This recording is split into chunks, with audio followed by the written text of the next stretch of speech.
अक्सर हमारे मन में ये सवाल उठता है कि मृत्यु अचानक क्यों आ जाती है। क्या ये सचमुच बिना चेतावनी के आती है या फिर कहीं ना कहीं हमें पहले से इसकी संकेत मिल रहे होते हैं जिन्हें हम अनदेखा कर देते हैं। कहते हैं कि जब मृत्यु पास आती है तो यमदूत खुद कुछ संकेत भेजते हैं, संकेत जिन्हें पहचानना हर किसी के बस की बात नहीं होती। आज हम उसी रहस्य का पर्दा उठाएंगे। ये कहानी आपको सोचने पर मजबूर कर देगी कि क्या हम सच में उन चेतावनियों को समझ पाते हैं जो जीवन हमें आखिरी बार देता है। तो तैयार हो जाइए, क्योंकि आज की कहानी आपके दिल को गहराई तक छूने वाली है। एक समय की बात है जब मृत्युलोक और देवलोक के बीच आवागमन थोड़ा सरल हुआ करता था।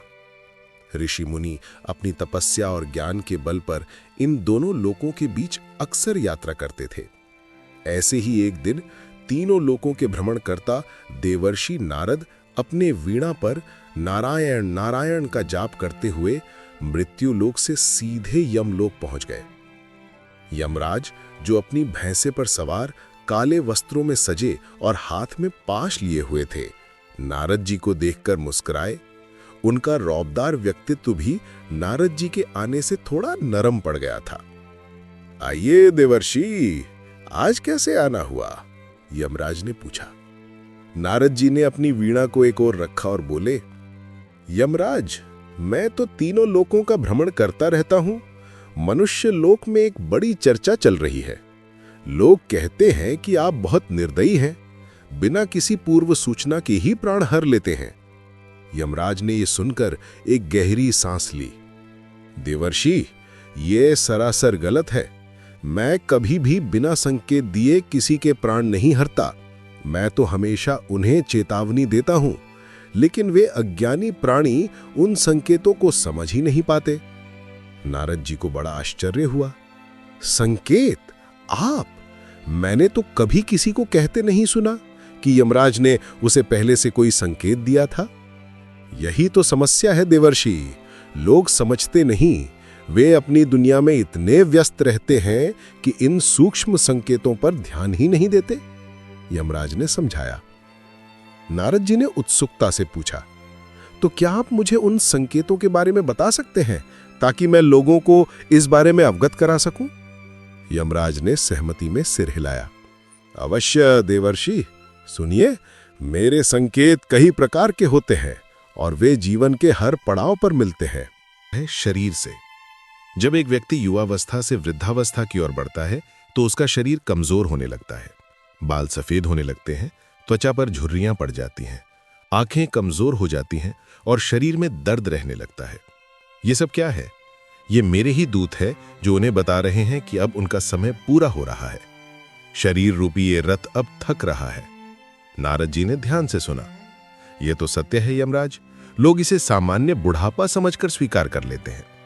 वही तो, वे सोचते हैं कि यह तो बस उम्र का तकाजा है, लेकिन यह उम्र का तकाजा नहीं, बल्कि मेरे आने की आहट है, यमराज ने कहा। दूसरा संकेत आता है इंद्रियों से। जब कान सुनने में कठिनाई महसूस करते हैं, आंखें धुंधला देखने लगती हैं, जीभ स्वाद का भेद करना मुश्किल पाती है और हाथ पैर कमजोर हो जाते हैं, तो ये भी मेरे दूतों का ही काम है। वे उस व्यक्ति को बता रहे हैं कि अब उनका इस संसार से नाता कमजोर पड़ रहा है, उनकी बाहरी दुनिया से पकड़ ढीली हो रही है। नारद जी ने सोचा, हाँ, ये भी तो ठीक है। लोग चश्मा लगवा लेते हैं, सुनने की मशीन लगवा लेते हैं, पर ये नहीं सोचते कि इन सब का मूल कारण क्या है। यमराज अपनी बात जारी रखे हुए थे। तीसरा संकेत आता है बीमारियों के रूप में। जब शरीर में एक के बाद एक बीमारियां घर करने लगती हैं, दवाइयां भी उतनी असरदार नहीं रहती, तो ये भी मेरे आने का एक बड़ा संकेत है। ये बीमारियां उसे चेतावनी देती हैं कि अब शरीर इतना सक्षम नहीं रहा कि वो जीवन के संघर्षों को झेल सके। ये शरीर अब जीर्ण शीर्ण हो चुका है। और देवर्षि, एक और महत्वपूर्ण संकेत है जिसे बहुत कम लोग समझ पाते हैं। वो है अपनों का बिछुड़ना। जब किसी व्यक्ति के प्रियजन, उसके मित्र, उसके परिवार वाले एक एक करके इस संसार को छोड़कर जाने लगते हैं, तो ये उसे ये बताने के लिए होता है कि ये संसार क्षण भंगुर है। जिन रिश्तों में वो उलझा हुआ है वे सब अस्थायी हैं। ये उसे ये एहसास दिलाने के लिए है कि एक दिन उसे भी ये सब छोड़कर जाना है। नारद जी इस बार कुछ देर के लिए मौन हो गए। ये बात उनके मन को छू गई। अक्सर लोग अपनों के जाने पर केवल शोक मनाते हैं, लेकिन उसके पीछे छिपे गहरे अर्थ को नहीं समझ पाते। लेकिन यमराज, नारद जी ने पूछा, क्या आप किसी और तरीके से भी संकेत देते हैं जो और भी स्पष्ट हों? यमराज मुस्कुराए। हाँ देवर्षि, कुछ संकेत ऐसे भी होते हैं जो इतने प्रबल होते हैं कि कोई भी उन्हें नजरअंदाज नहीं कर सकता, बशर्ते वो देखना चाहे। जब कोई व्यक्ति किसी गंभीर दुर्घटना से बाल बाल बचता है या किसी ऐसी स्थिति से निकलता है जहां मृत्यु निश्चित थी, तो वो क्या है? वो मेरे ही दूत हैं जो उसे ये एहसास दिलाते हैं कि उसका समय नजदीक आ रहा है, लेकिन उसे एक और मौका दिया गया है। ये एक अंतिम चेतावनी होती है। और सबसे बड़ा संकेत, यमराज ने कहा, वो आता है नींद में।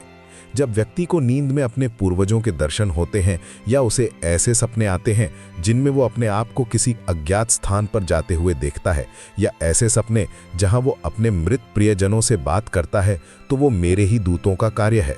वे उसकी आत्मा को धीरे धीरे इस लोक से परिचित करा रहे होते हैं जहां उसे अंतिम लोक में आना है। नारद जी ने हाथ जोड़ लिए। यमराज, आपने तो बड़ी ही विस्तृत जानकारी दी है। मुझे तो लगता था कि आप अचानक आते हैं, पर अब समझ आया कि आप कितने धैर्यवान हैं। आप तो अनेकों बार संकेत देते हैं, पर मनुष्य अपनी अज्ञानता और मोह में इतना लिप्त रहता है कि इन संकेतों को समझ ही नहीं पाता। यही तो विडंबना है देवर्षि, यमराज ने उदास होकर कहा। मैं उन्हें बार बार सचेत करता हूं ताकि वे अपने जीवन का सदुपयोग करें, अच्छे कर्म करें और अपने अंत के लिए तैयार रहें, लेकिन बहुत कम लोग इन संकेतों को समझ पाते हैं और अपने जीवन की दिशा बदल पाते हैं। सही है यमराज, मैं इन संकेतों को मनुष्य लोक में जाकर सभी को बताऊंगा। शायद इससे कुछ लोगों को प्रेरणा मिले और वे अपने जीवन को सही दिशा दे सके। नारद जी ने यमराज से विदा ली और अपनी वीणा लेकर मृत्यु लोक की ओर प्रस्थान किया। उनके मन में अब एक नई समझ थी, मृत्यु के बारे में, जीवन के बारे में और उन सूक्ष्म संकेतों के बारे में जिन्हें हम अक्सर अनदेखा कर देते हैं। जैसे ही नारद जी मृत्युलोक में पहुंचे, उन्होंने देखा कि एक वृद्ध व्यक्ति अपनी खाट पर लेटा हुआ है। उसके बाल पूरे सफेद हो चुके थे, आंखों पर मोटा चश्मा था और वो खांसी से परेशान था। नारद जी ने तुरंत पहचान लिया कि ये यमराज द्वारा बताए गए पहले संकेत का उदाहरण है। पास ही एक युवा व्यक्ति बैठा था जो अपने मोबाइल में व्यस्त था और वृद्ध व्यक्ति की ओर अधिक ध्यान नहीं दे रहा था। नारद जी ने सोचा, अगर ये युवा व्यक्ति इन संकेतों को समझ पाता तो शायद वो अपने वृद्ध पिता के साथ कुछ और समय बिताता या उनसे कुछ ज्ञान प्राप्त करता। उन्होंने मन ही मन संकल्प लिया कि वे यमराज के इन रहस्यों को हर उस व्यक्ति तक पहुंचाएंगे जो सुनने को तैयार हो।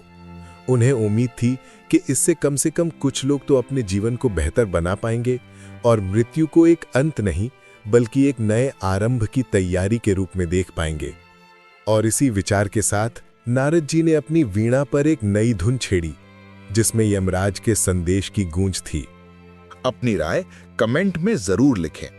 अगली मुलाकात होगी एक और दिलचस्प कहानी के साथ। तब तक मुस्कुराते रहिए और जुड़े रहिए। और हाँ, आप अपने बर्थडे, एनिवर्सरी या कोई और खास पल हमें कमेंट में जरूर बताइए। हम इन्हें अपने अगले वीडियो में शामिल करेंगे और आपकी खुशी को सबके साथ बांटेंगे।